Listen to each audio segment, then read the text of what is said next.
Leading Britain's conversation. LBC with James O'Brien. It is 11:48 and, well, it is our duty, really, on days like this to try to wade through the misinformation and propaganda, the tribalism and the binary nature of much commentary and coverage, never more so than when you have a man as ridiculous and hideous as Donald Trump in the White House. And it is to the United States that we turn next with that in mind. Simon Marks, our US editor, is there. I mean, start wherever you want, Simon. I suppose we should begin with the appetite among the American people for what Donald Trump has done over the weekend. Well, I think we should be absolutely clear, James. Donald Trump has not prepared the American public for this war in any way. I mean, they only saw him twice over the weekend, and they had to be up at 2:30 in the morning on Saturday if they wanted to see him the first time, or find it suddenly when they woke up on Saturday morning to be rather surprised by the fact that the country was going to war in conjunction with Israel against Iran. So in that first overnight message, Donald Trump talked about major combat operations being underway against Iran, made completely contradictory remarks instructing the Iranian people on the one hand to rise up and take power into their own hands, and the time for action is now, except of course he then told them that the time for action was not now, because he told them they needed to stay indoors because it was too dangerous to go outside because bombs were raining down on them.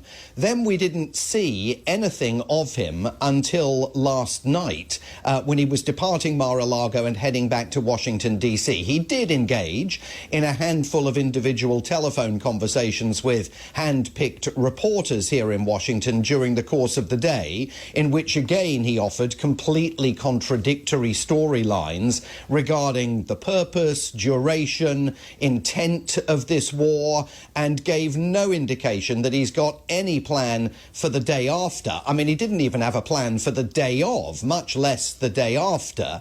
But then last night, before he left Mar-a-Lago, he did appear on camera in a pre-recorded series of comments, and first of all broke the news to the American people that they had already heard from US Central Command that the first American fatalities had taken place in the theater. Let's listen to that. Earlier today, CENTCOM shared the news that 3 U.S. military service members have been killed in action.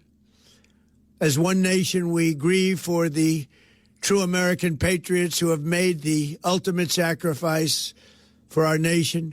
Then he told the American people that while he can't say how long this war is going to last, and in comments to a reporter he said it might go on for a month or longer, they need to brace themselves for more American fatalities. Sadly, there will likely be more. Before it ends, that's the way it is. Likely be more, but we'll do everything possible where that won't be the case. That's the way it is. Wow. And the president went on to insist that his war in Iran is right and justified.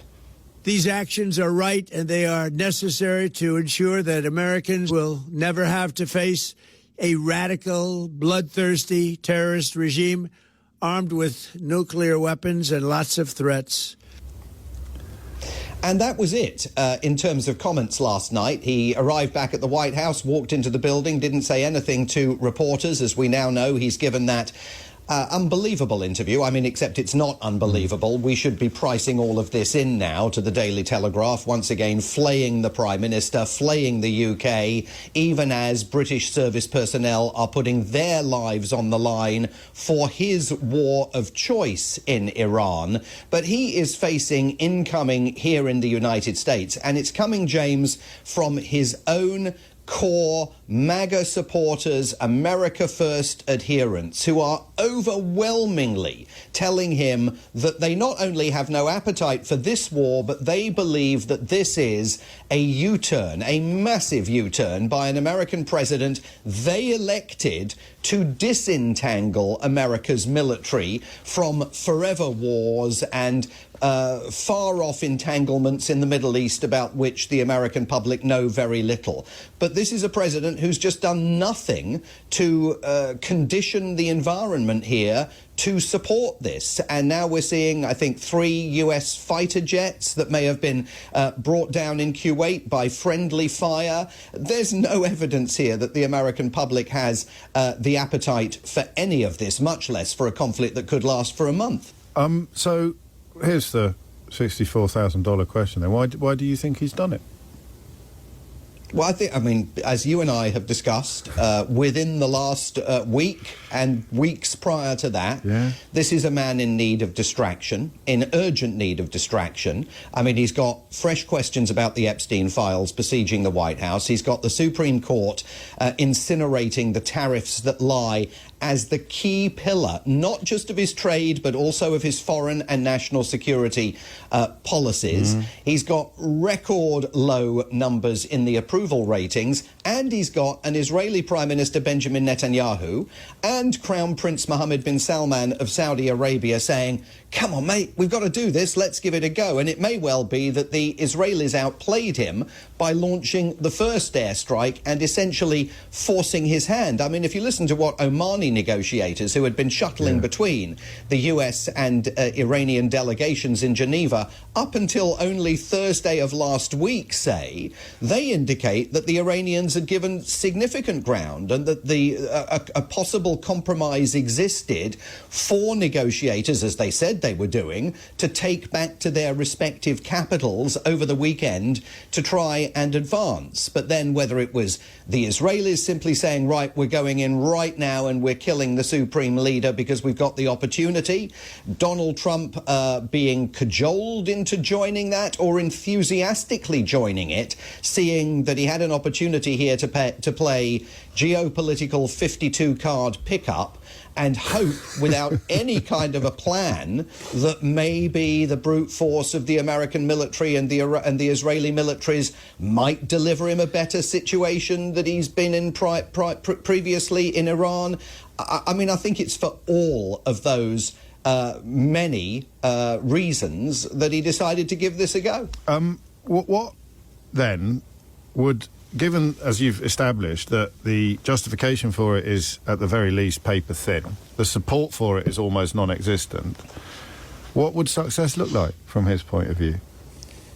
Well, I think it's also important to underscore, James, that the legality in America is skating on the thinnest possible ice. There is a law. It was enacted in 1981 by President Ronald Reagan that says American elected officials must not engage in the assassination of foreign heads of state or other foreign government officials. And there's no way of looking at what happened on Saturday in Iran and saying that the United States wasn't either directly involved or clearly playing a significant supporting role in orchestrating the assassination of the supreme leader, for whom, of course, we in the West have absolutely no sympathy, given his track record of brutality inside Iran and Iran's track record of terrorism and nefarious acts on the world stage as well. But on the face of it, that action clearly was a breach of American law, and there's no justification that the Americans are putting forward for any of this under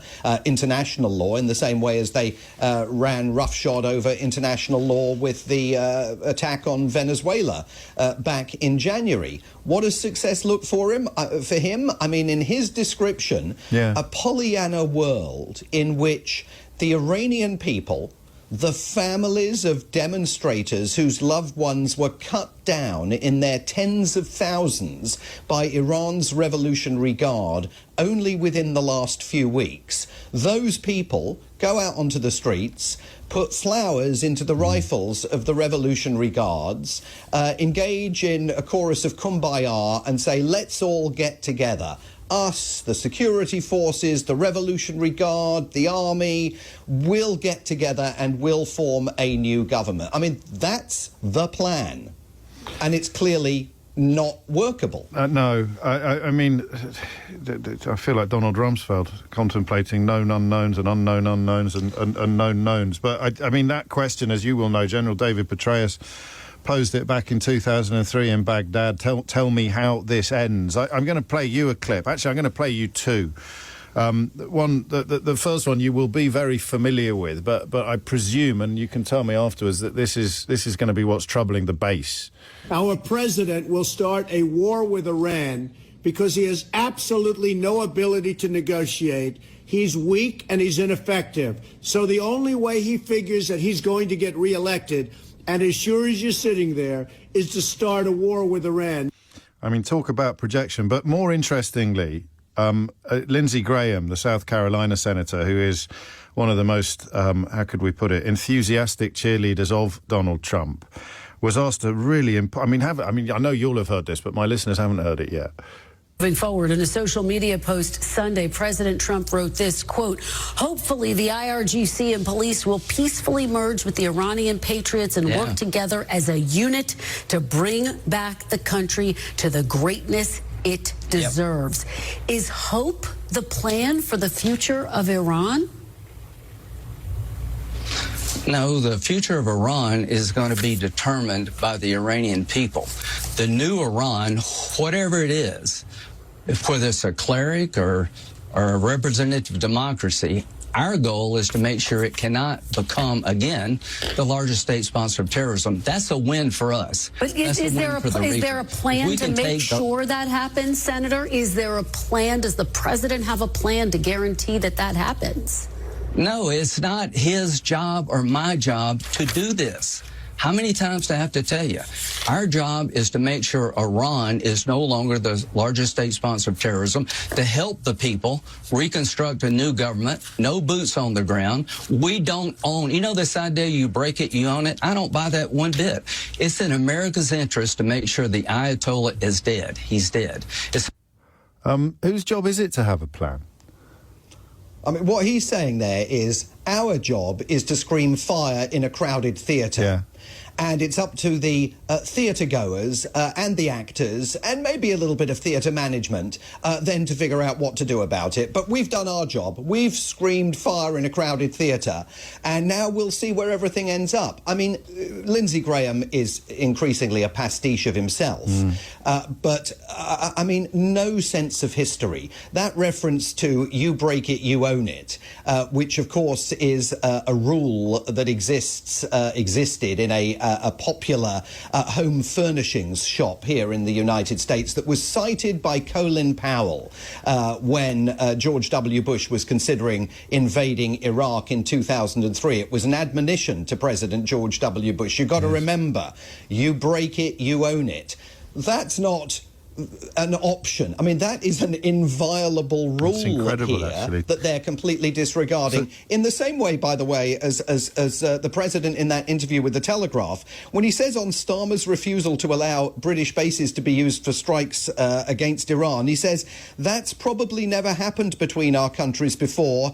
It sounds like he was worried about the legality. Well, do you remember when Barack Obama was thinking of going to war in Syria and the British Parliament didn't back it, and that then forced Barack Obama to abandon his plans to go to war against Bashar al-Assad in Syria? They have no sense of historical memory whatsoever, nor an understanding, in the case of the president, about the legal complexities here. The British government was reportedly pulling intelligence sharing because it was so concerned about Donald Trump's extrajudicial maritime campaign of bringing death and destruction to people that he claimed, without providing any proof, were Venezuelan drug traffickers heading towards American shores in speedboats. So these tensions between the UK and Britain have a long and even recent history. And I just want to come back, James, to MAGA and Donald Trump's problem with his core influencers.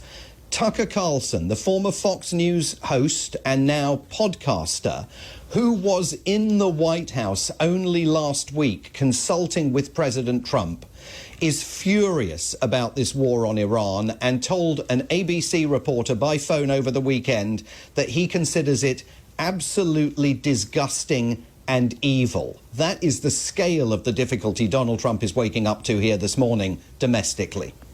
Oh, well, we will be no doubt talking again later in the week. Thank you. Quite a lot of love, as always, coming in for you. I thought I'd done a decent job for 2 hours, but you just smashed it out of the park in 15 minutes. Thank you, Simon Marks. We'll speak later in